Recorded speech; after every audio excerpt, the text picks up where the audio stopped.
And again, you're not saying you're ready to leave, you want to leave, you have to leave, but you are expressing an interest, which is perfectly reasonable to do in any kind of environment.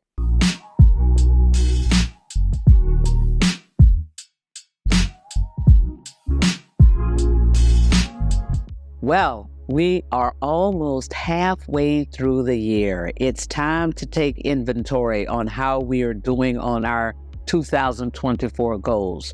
Now, if you have been knocking the cover off the ball and the ball out of the park with respect to your goals, congratulations.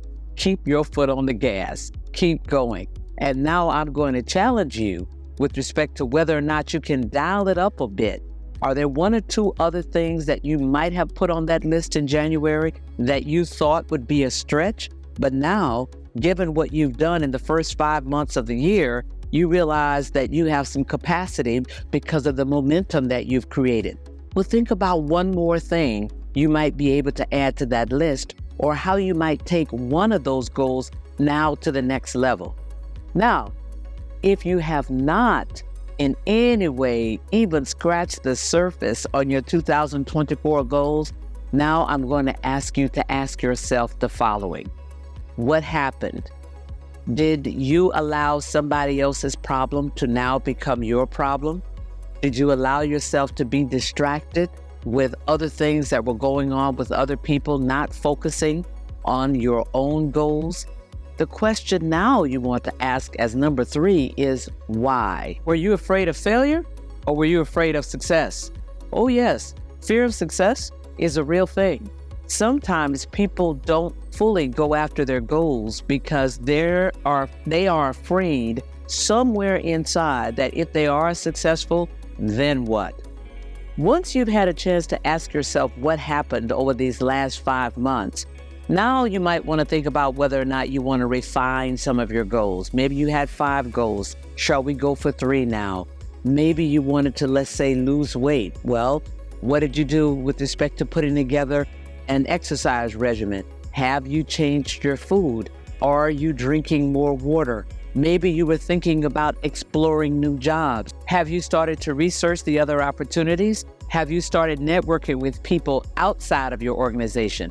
Have you started networking with people inside of your organization? Maybe you're not interested in leaving your current organization, but you want a different role within the organization. Well, in order to make that happen, you have to start talking to people about what they do, how they got to those seats, what are the key success factors in those seats, before you start to talk to people about your interest in that seat.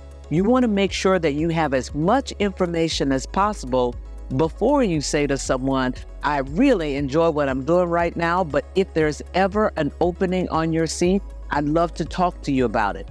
And again, you're not saying you're ready to leave, you want to leave, you have to leave, but you are expressing an interest, which is perfectly reasonable to do in any kind of environment. You'd be surprised. There are people who might be watching exactly what you're doing, but they don't think you have any aspirations to move into another space. You want to make sure that people know that you're always interested in improving. You're always interested in contributing even more value, and that you have the capabilities to do so that when they look at you, they see someone who's not only doing a great job in the seat that they're in, but someone who has the ability to do a great job in other roles within that corporation. That's how you get what I call a little bit of a demand pull, people actually coming to you.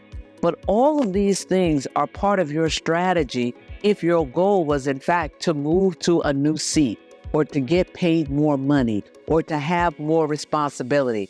It will not happen if you don't execute on the strategy. So now that we are almost halfway through the year, if you've done nothing towards any of your goals, and let's say you had 5 goals, I'm going to ask you to take that down to 2.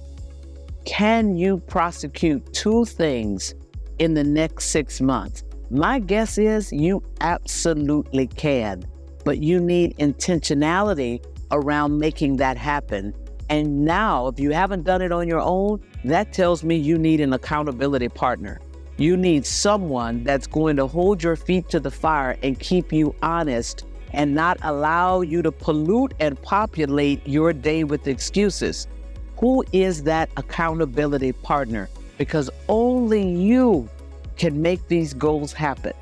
And then the third thing that I'm going to tell you to do is to now put a timeline against those two goals. We have a little over 6 months before 2024 is out of here. What are you going to do by June 15th? What are you going to do by the 4th of July? Take your goals, those two goals, and chop them up into bite-sized pieces, small things. I want to lose 10 pounds by the end of the summer. I want to lose 1 in this next week. What could I do? How would I change my behavior to lose 1 pound in the next week?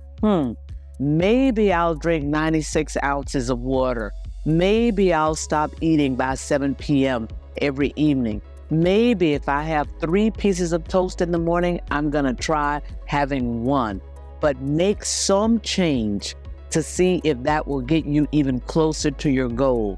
Making changes generally will lead to making accomplishments. Go get them.